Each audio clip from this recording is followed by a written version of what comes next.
আজি মই আৰম্ভ কৰিবলৈ ওলাইছোঁ সমান্তৰাল প্ৰগতিৰ 2 নম্বৰ চেপ্টাৰটো 2 নম্বৰ চেপ্টাৰটো আছে 5.2 অনুশীলনীৰ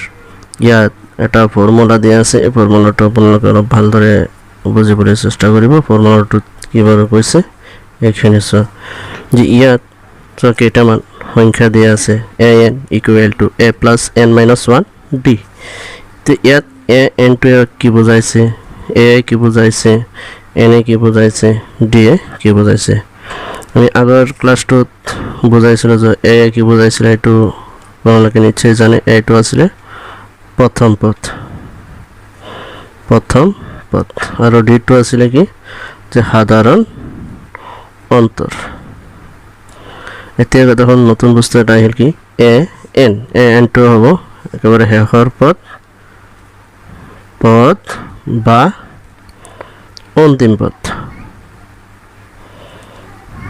ঠিক আছে তে n টো বুজাব পদৰ সংখ্যা এটা এই চাৰিটা বস্তু দি পেলাই আমাৰ এটা ফৰ্মুলা আহিব এইটো এই ফৰ্মুলাত ইউজ কৰি পেলাই আমাৰ অংকখিনি কৰিব লাগিব এতিয়া আমি লেসন 2 যাও ইয়াত 1 নম্বৰত দিয়া আছে যে দিয়া আছে সমান্তৰাল প্ৰগতিৰ প্ৰথম পদ a সাধাৰণ অন্তৰ d আৰু nতম পদ an তলত তালিকাখনৰ খালি ঠাইসমূহ পূৰ কৰা 1 নম্বৰত ইয়াত খালি ঠাই আছে 2 নম্বৰত ইয়াত খালি ঠাই আছে 3 নম্বৰত ইয়াত আছে 4 নম্বৰত ইয়াত আছে 5 নম্বৰত ইয়াত আছে আমি ইয়াৰ পৰা এটা অংক লও যিকোনো এটা ইয়াৰ পৰা লও যে আমি 1 নম্বৰ অংকটো লৈ আছো 1 নম্বৰ অংকটোত কি বস্তু দিয়া আছে আমি প্ৰথমে লিখি লম যে 1 মই লিখি আছো যে ইয়াত কি বস্তু দিয়া আছে আমি প্ৰথমে লিখিম ইয়াত কি দিয়া আছে a মানে কিমান দিয়া আছে a equal to 7 পিছত d দিয়া আছে 3 পিছত n দিয়া আছে কিমান 8 আৰু দিয়া আছে n টোৰ মান নাই মিসিং এই মানটো আমাৰ উলিয়াব লাগিব এতিয়া আমি ফৰ্মুলাটোত বহাই দিম আমি লিখিম কি যে আমি জানো যে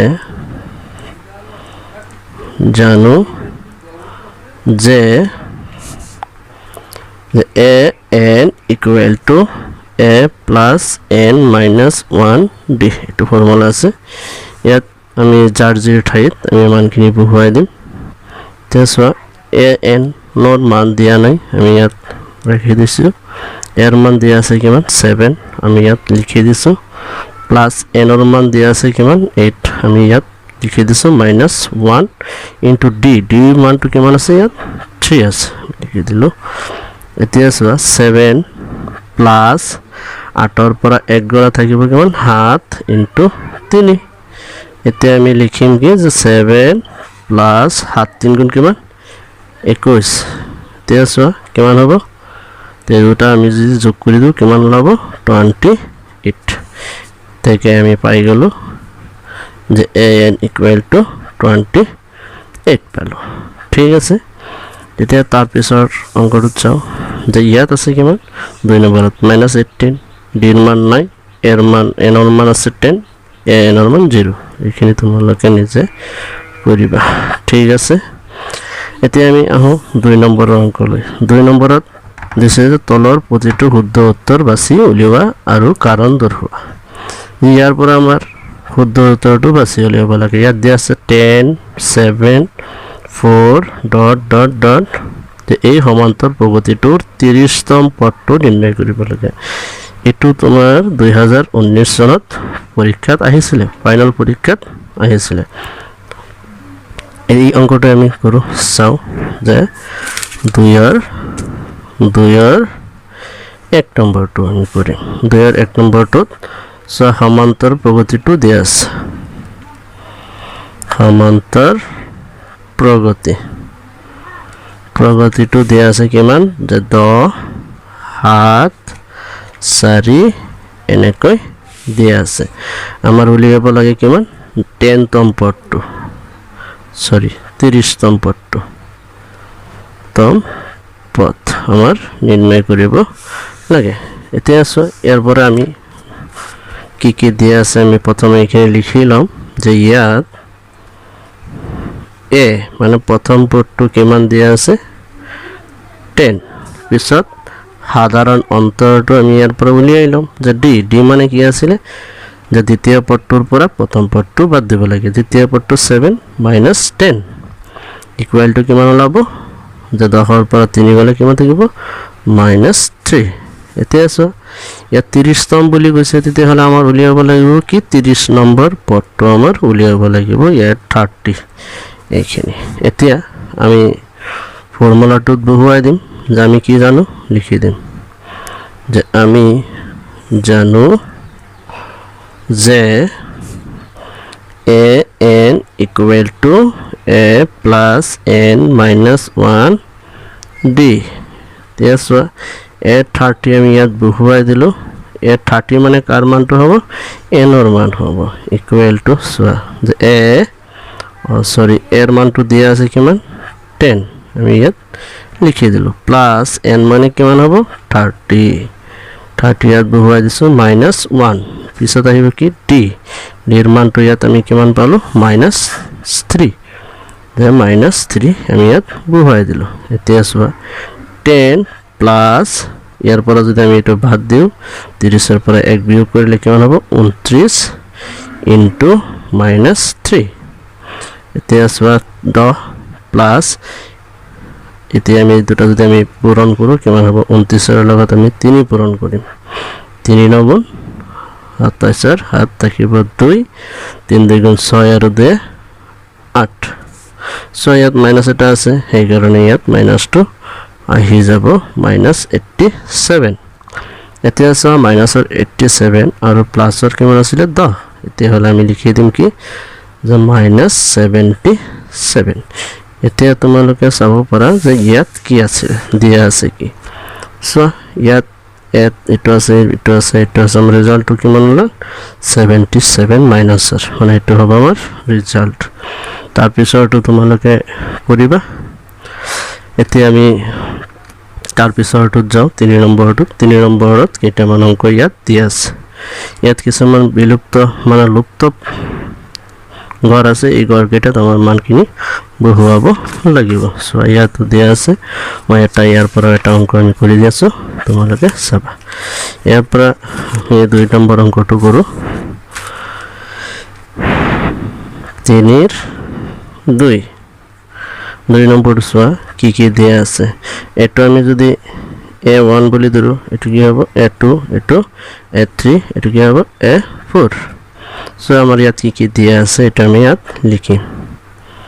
যে ইয়াত দিয়া আছে a2 কিমান আছে 13 ইকুৱেল টু 13 পিছত তো a3 দিয়া নাই a4 টো দিয়া আছে কিমান a4 ইকুৱেল টু 3 দিয়া আছে বাস ইয়াৰ পৰা আমি কি কৰিম প্ৰথমে মানখিনি উলিয়াই লম তেছো a2 ইকুৱেল টু 13 a2 মানে কি হ'ব আমি তো জানো যে an equal to a plus n minus 1 d এতিয়া সো an মানে n এর মানটো কিমান 2 এতিয়া n ৰ ঠাইত আমি 2 টো বহুৱাই দিম যে a plus n মানে কিমান 2 minus 1 d ইকুৱেল টু কিমান হ'ব 13 তে প্লাস লিখিলো কিমান যে a plus 2 এর পৰা 1 গলে কিমান থাকিব 1 মানে কিমান হ'ব d ইকুৱেল টু 13 এটো আমি সমীকৰণটা দি দিলো নেক্সট এটো দেখিম আৰু এটা কিমান আছে a to the power a4 equal to 3 আছে মানে 4 নম্বৰ পদটোত কিমান আছে 3 এতে ইয়াতো আমি ঠিক একে ধৰণে আমি লিখি দিম ইয়াতো যে a plus n মানে কিমান 4 minus 1 d equal to 3 এতিয়া আমি ইয়াৰ পৰা 4 ৰ পৰা 1 বিয়োগ কৰি দিম কিমান থাকিব 3 d equal to 3 এতিয়া আমি সমীকৰণ 2 পালো এতিয়া এই 1 নম্বৰ আৰু 2 নম্বৰ সমীকৰণক আমি অপনয়ন পদ্ধতিৰে আমি এৰ মান আৰু d ৰ মানটো উলিয়াই দিম যে সমীকৰণ 1 আৰু 2 পরে আমি করিম কি যে a plus d equal to 13 আর এটা কেমন আছে a plus 3d equal to 3 এতে আমি এর পরে বিয়োগ করে দিম বিয়োগ করলে সোয়া এটা প্লাস আছে প্লাস টু কি হয়ে যাবে মাইনাস হয়ে যাবে মাইনাস হলে এটা কি হবে ক্যান্সেল আর এই প্লাস টু কি হয়ে যাবে মাইনাস মাইনাস হলে মাইনাস আর 3 আর প্লাস আর 1 তৃতীয় থাকে হবে কেমন মাইনাস আর 2d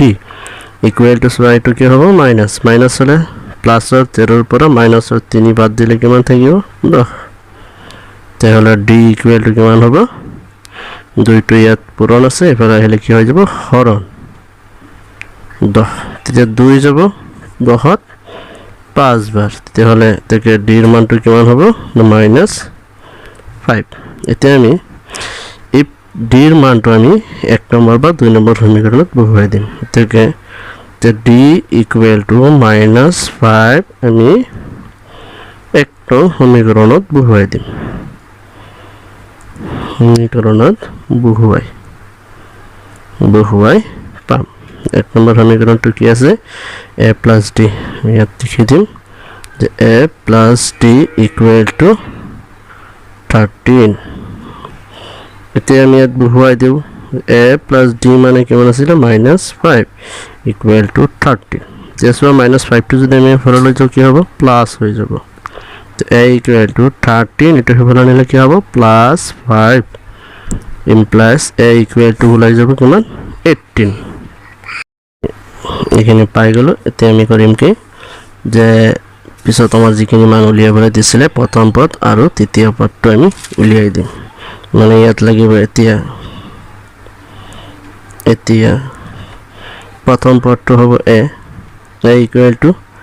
18 এটা পাই গেল দ্বিতীয়তে কি আছিল তৃতীয় পদটো আমার লাগিব তৃতীয় পদটো হবলে হলো আমার কি উলাব লাগিব যে a plus 2d এটো লাগিব আমার উলিয়াব লাগিব এখানে তো সো a plus 2d কেনেকে হল এটা মই দেখাই দিছো a plus n মানে কেমন 3 minus 1d সো ইয়াত কিমান হ'ব a plus 2d এইখিনি আমি ইয়াত লিখিলো এতিয়া আমি ইয়াত মানটো বহাই দিম এর মান কিমান 18 plus 2 into d d এর মানটো কিমান আছিল সো d এর মানটো আছিল -5 যে 18 ইয়াত প্লাস ইয়াত মাইনাস প্লাস মাইনাসে হয়ে যাব মাইনাস 5 দুগুণ কিমান হ'ব 10 তেসো উঠার উপর আমি যদি 10 বাদ দিও কেমন থাকিব 8 থাকিব এতে আমি পাই গেল আমি ডেস মানে খালি ঠায়া মানখিনি আমি পাই গেল এটা পেলো 18 আর এটা পেলো 8 তোমালোকে নিশ্চয় বুঝি পাইছে তোমালোকে বাকিখিনি নিজে কৰিবা আৰু যদি কিবা অসুবিধা থাকে তেতিয়াহলে মোক কমেন্ট বক্সত জনাই দিবা ঠিক আছে এতিয়া আমি তাৰ পিছত 4 নম্বৰ অংকটো আমি 4 নম্বৰত কি লিখা আছে যে 3 8 13 18 এই সমান্তৰ প্ৰগতিটোৰ কোনটো পদ 78 হ'ব যেসো আমাৰ পদটো উলিয়াব লাগিব কোনটো যে 78 পদটো কিমান নম্বৰ পদ হ'ব এটা আমাৰ জানিব লাগিব এতিয়া ইয়াত কি বস্তু দিয়া আছে আমি প্ৰথমে এইখিনি লিখিলম কোৱেশ্চন নম্বৰ 4 সো ইয়াত কি দিয়া আছে যে দিয়া আছে কি দিয়া আছে প্রথম পদ কিমান a মানে কিমান দিয়া আছে 3 পিছত সাধারণ অন্তর d হবে কিমান 8 এর পরে 3 বিয়োগ 8 - 3 ইকুয়াল টু 5 বুঝছো এতিয়া ইয়াত আৰু কিবা দিয়া আছে নেকি দিয়া নাই কিন্তু এটা বস্তু কৈছে কোন পদটো এটো হ'ব তেতিয়াহলে আমি এটো ধৰি লম যে ধৰো যে nতম পদটো 78 আমার উলিয়াব লাগিব তেতিয়াহলে কি n তো আমার উলিয়াব লাগিব মানে n তো আমার লাগিব তেতিয়াহলে আমি জানো কি লিখি দিও যে আমি জানো যে n equal to a plus n minus 1d এতিয়া ইয়াত আমি বহুৱাই দিম n মানে nতম পদটো এটো হয় তেতিয়াহ'লে আমি ইয়াত বহুৱাই দিম 78 ইকুৱেল টু a মানে কিমান